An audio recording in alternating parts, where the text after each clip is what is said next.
Today we're going to be starting a project that involves this little wooden house blank shelf. So stick around if you want to find out what we're going to do with it.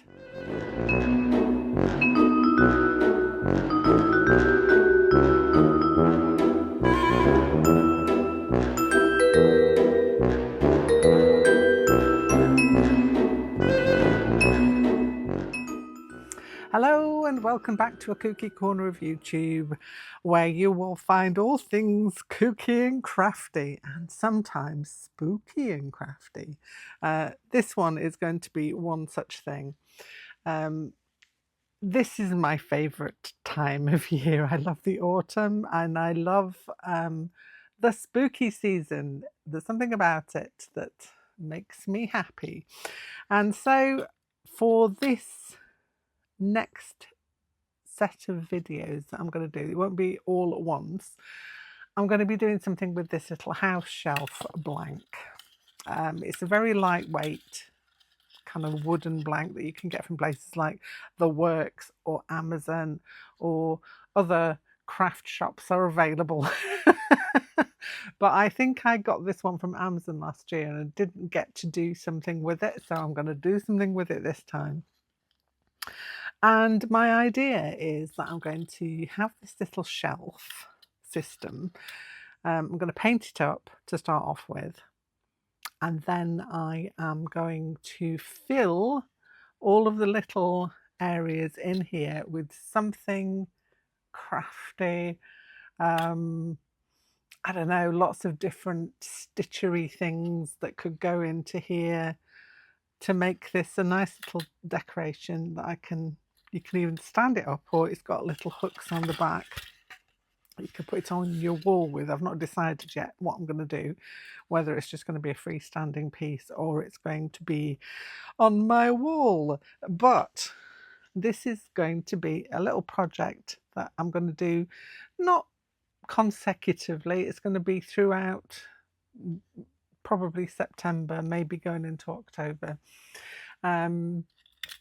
And I thought you might like to either join me if you want to. I will be showing you how I'm doing the things that I do, or just fun to look and watch along with me. Anyway, so the first thing I'm going to do with this is to get some kind of a base paint on it. Now I've got this gesso. I'm going to prime it with that, and then I'm going to paint this. Not sure whether to paint the outsides in black or to go with this kind of like French grey, or it could be a mix of this on the inside, black on the outside. I could bring in a dash of orange, who knows? But my first job is going to be to paint this with this gesso so that it's primed up. So I'm going to do that now, and then I'll come back and we'll have a look at the other options we can do with our little house internals. So yeah, all over job with this first, and then we'll figure out what we're going to do next. So while my little house shelf is drying, I will show you one of the first things that I'm going to make to put into one of the little sections in the house. And it's going to be this little guy. I'm going to do him in Halloween colours. I've made hundreds of these, absolutely hundreds over the years, and he's kind of like my little signature cat face. But I'm going to make the pattern available to you in my Cool Kooky Creatures group on Facebook. That's going to be in the files section, so you'll be able to pick this up and make your own little cat face. Now, as well as a decoration, I mean, you could enlarge it and make it bigger, you can make it smaller. Although smaller is going to be a little bit too small probably. But you can definitely make it bigger. These make great coasters as well if you enlarge them and do them as a coaster. We might do that at one point. But I'm not going to do him in these colours, although if that's what you wanted to, you could do him in any colours you wanted, really. Basically what I do is I get some felt in 2 different colours. I do the back in one colour, the front in another, and the rest of that is used as like an accent colour for the front. You could do this however you wanted. You could make your own cat in its own colours if you wanted to. But I'm going to do mine in Halloween, traditional Halloween colours. So I've cut out all the pieces that I'm going to need for my cat head. Now, that is going to be the back. That is the front. So the accent colours are going to be the back colours repeated onto the front there. Really simple shapes. We have two small triangles there to go on the inside of the ears. We've got a little triangle reversed for the nose and two circles for his cheeks. And I'm going to stitch this probably in an orange colour so that we can actually see, because if I stitched in black, you're not going to be able to see it. So I'm going to get some orange thread out to try and match these little accent pieces here. And then we'll do the eyes and the mouth in that. So that's going to be a pearl thread, which I need to find out. First of all, what we have to do is to attach these pieces to the front. Now, you could stick them. You could use the fabric glue, or you could use the alien felt and foam glue to stick them on. I quite like to stitch them. I've got a thing, it just looks nice. You could do this in a black and it would just show up and it'll look stitched. You could do it in a matching thread if you wanted to. I think I'm going to do the black just because I have got some available to me to use. So I am going to grab some of that out and a needle, and I'm going to stitch these pieces on. Literally, it's just an over sew stitch, so I will show you that step next. So I'm going to do the stitching now. I've just got my black floss out because I'm going to do these in black. I could alternatively do them in the colour that matches, but I quite like my stitching to show out. So if I wanted it to blend in, I'd do like I did on this cat face here and used not the same but a similar colour, but I want it to stand out on this one. Now, when you're drawing out your pattern pieces on your pieces of felt, I tend to use this Madeira Magic pen for the lighter coloured felts because it disappears in air after time. And also if it gets warm it will disappear, but it disappears in the air. And this is a Stabilo All pencil that I use for the black felt. It doesn't really come off. I think it's probably maybe removable with a little bit of water, but I've never really tried. I've just drawn it on the back of what I've needed, you know, made that the back of it so that you don't actually see that when you are finished with your piece. Okay, so cutting out a length of my embroidery floss, I am going to separate out two strands, one at a time, otherwise it gets tangled, or it can get tangled unless you're very careful. So it's best to do it one at a time, otherwise you end up with a tangled mess and yeah, getting a little bit frustrated or a lot frustrated. Right, I need to thread my needle. I'm just going to do that off camera so I can see what I'm doing, put it underneath my face. So pull that bit through. I'm going to put a little knot in the end. This is how I do my knots. Just like that, wrap it around, pull it off. Okay, so I'm going to start with his nose because I think that's a good placement thing. You could actually use a little bit of glue if you wanted to place it, but I'm just going to go gung-ho as usual. Starting from the back so that my knot is inside, I am just doing a simple over sew. So let me take this up to you so you can see. I'm literally going a little bit in from the back and pulling it up to the front. So going in close to the orange felt and then coming out a little bit further in like that. Round the corner. It is literally just an over sew stitch. You don't need to do a blanket stitch on these little features. I think it can be kind of overkill and it can overpower, and you just want something that's just going to be a stitch to hold. And like I said, if you prefer, you could do a stitch that matches your felt, if you were a little bit unsure about your the neatness of your stitches, then using a matching thread means it's not so visible. But as I said, I've made hundreds. I must have made hundreds of these over the years. Some of them went to a little softies, they called it, fair in Chicago many moons ago. Yeah, shipped off quite a few of them and they sold quite well, as far as I remember. Okay, so his nose is on. So what we're going to do now is cheeks. So you position your cheeks on.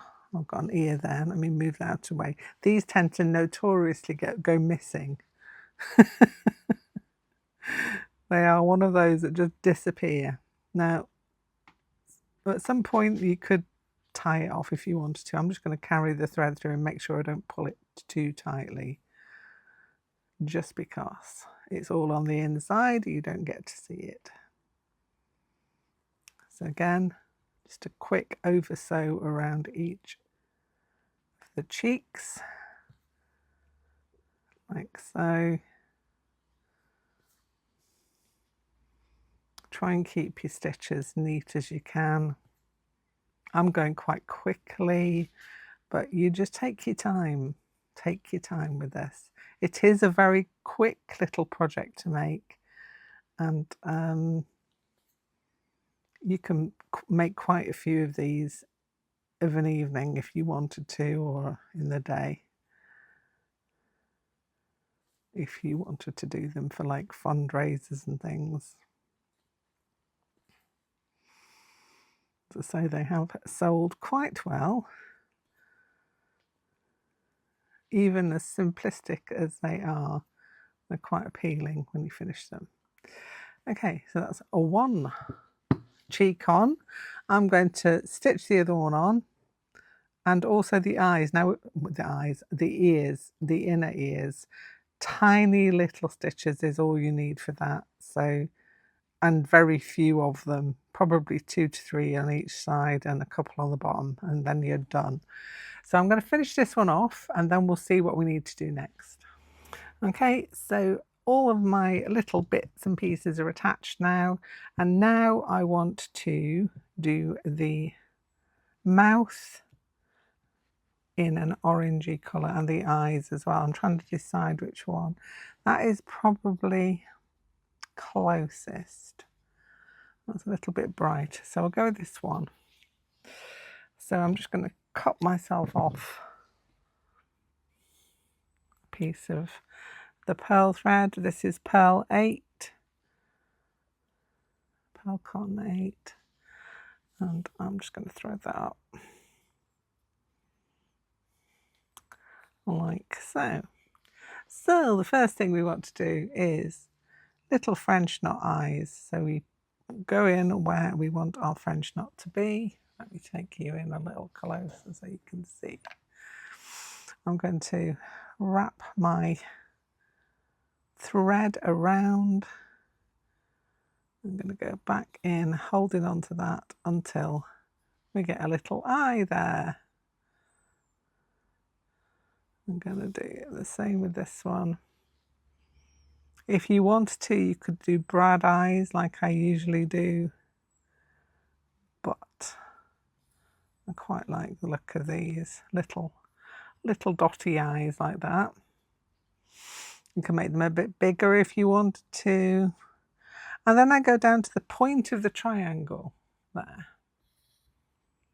and I come out underneath the cheek there and leave a loop to make it for his mouth. I hold on to that and go back in to the point of the triangle again. You can find it. And then I go back to the bottom of the cheek there and another little loop.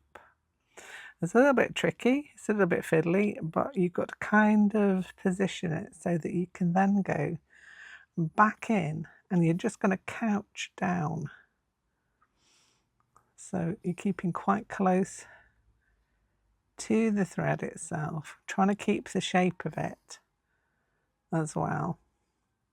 And I'm just going to couch down in areas just to hold this down. You could equally split or back stitch this if you wanted to. Got that tangled up there.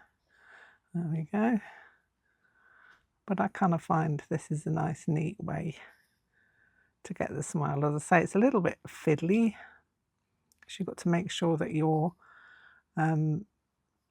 loops don't go out of shape. Pull that one in a little bit more. So just needs a little bit of extra time just to keep those loops in place with your finger. Take your back out again now. Don't need to be that close. And pull that through, just holding those down. Come in really close when you're couching, really close to the thread. I'm couching down so that it doesn't show so much.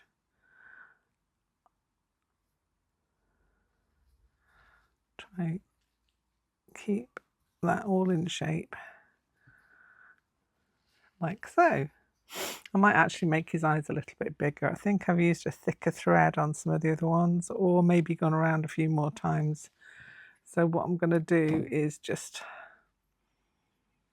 go back in with my thread, put a knot in it. I'm going to add to my eyes. Actually, I might just snip that one off there. Yeah, I think I want to make these a little bit bigger.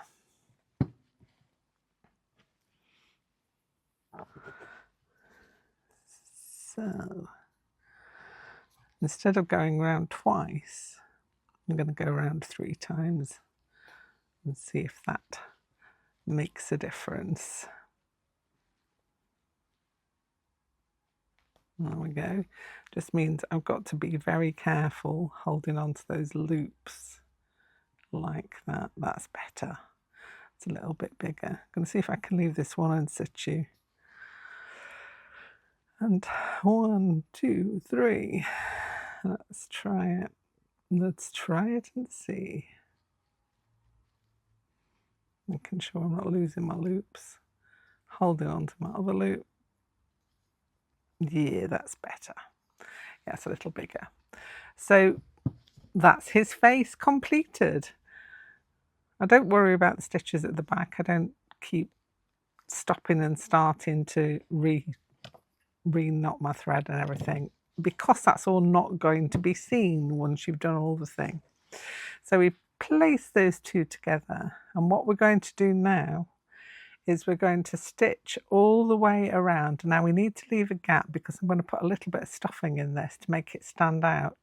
You could keep it flat and you could put that on a card or something if you wanted to. That's another little option for this, but because it's for my little house, I want it to be kind of like 3D-ish. So I could either use the black or I could use the orange to outline. On this one I've used the brown to outline, look really nice, but this is a thicker thread, so I think I'm going to stick with the black for this one, just because. So grab my 2 strands of thread, which has somehow got tangled in the way. So let's separate those out.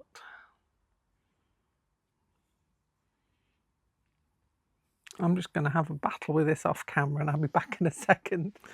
Okay, battled with thread. I'm going to start just at this side of his ear. I'm going to take it under the top part so that I can lose that knot there underneath into the felt. and then a neat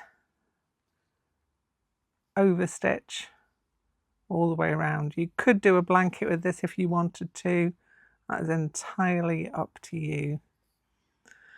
But my traditional way of doing these from my earlier design is just to over sew.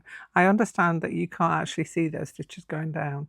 They're not as neat on the back, I grant you on that one. So if you do want to do a matching to the back, then that's where it gives you a little benefit. But I'm not going to be worried because this one's going into my little housey, Halloween housey shelf scenario. So I'm not going to worry too much.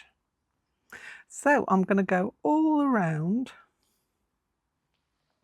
until I get to, so I've started just under the ear there. I'm going to leave a gap there, push some stuffing in there, and then finish it up. So I'll leave my thread attached when I get round to there, and just leave a little gap so that I can push in some stuffing. You don't need much for these at all. They take very little stuffing, so you can make lots. If you've got a bag of stuffing, you can make loads of these. And another thing I can show you is if you wanted to have these just as little brooches, then just stitch a brooch back on them, and you can wear them too. And that could equally still go in your little house, but you'd still have another benefit of being able to wear it when you wanted to. Anyway, I'm going to continue with this and I'll be back. So I will stuff it, just push a little amount of stuffing in there. You don't need to overfill it. Can you see with this one, I've literally just pushed the smallest amount. Obviously enough to give it some puffy shape, but not too much. Just to give it a bit of dimension. So I'm going to do that and then I'll be back in a moment. So here's the final showing of my little cat face. So I've sewn up the side. He's got some stuffing in him, so he's squishy. And the base coat of my little house is now dry. Let's take you back up a little. So this is now dry, so I can decide what I'm going to do with him. But for the first part, I've got a little space for my cat. He's going to go in that first little section there. So the next time I'll show you how I'm going to paint that up, set him in place, and then we'll decide what we're going to do with the rest of this little house. So this is going to be our little project for September and a little bit of October, and I hope you'd like to join in. If you do, then you can create something similar. I'm going to be doing a few different options for the different little sections in the house. So you'll be able to pick and choose which you put where. But that's the first one for now. I think he looks quite nice in there.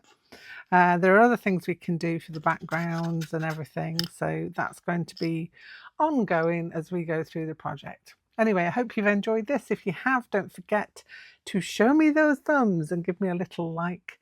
It means a lot and it helps to show YouTube that you're enjoying the content. Also, if you're enjoying a lot of the things that I do here, don't forget to subscribe, and that means that you will get notifications each and every time I upload a video. It doesn't cost you anything, but it does mean that you'll get to know. You'll be in the know. Also, pop along to the Facebook group. It's the Cool Kooky Creatures group, and you'll be able to find a free pattern for this and all of the other projects that we're going to do that fit inside here. That's enough from me for today. Thank you so much, and bye-bye.